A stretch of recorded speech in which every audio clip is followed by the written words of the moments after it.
No, I don't want nobody come for me and say they're gonna take back my passport or nothing. But I just might be the only Jamaican that has never tried one of these before. You know that's something? Lychee, them call it China Guinea. I see it all the while, I see people are crazy over it. I just never had one. You know, I'm 40. No, I'm not telling my age. In my over 40 life, I've never had one of these. I'm gonna try it. Of course, me not like a problem now because I don't know how this works. You bust it with your finger, or you cut it, or you bite. Well, not sure about the biting part of it. Hold on, I'm soon come.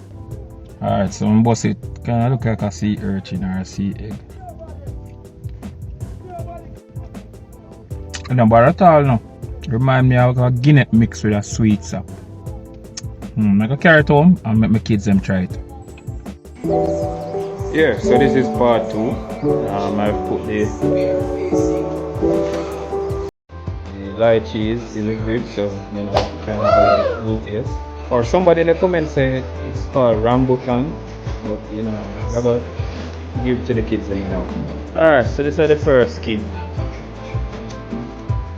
What's this? Yeah, tell you what it is. Yes, I.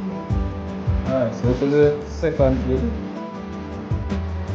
Alright, that's the second kid.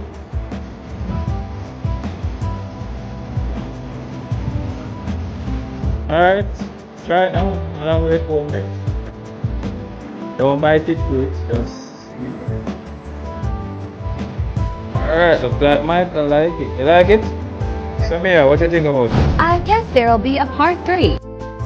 Alright, so the last video, yeah, kind of finished quick. So here we've been discussing, you know, how, you know, everything is meh with her, you know what I mean? Mommy.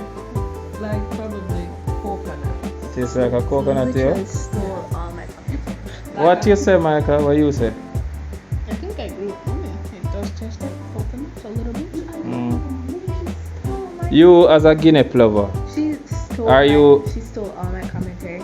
I was the one who brought it that it tastes like coconut. alright, But it does. as a Guinea lover, 100%, would you switch to lychee? It's no Guinea. Guinea better. Yeah, alright, she not change from Guinea. I'm a Guinea fan. Like, to be honest, if I could, I would the second. Alright, so yeah, Michael definitely love it.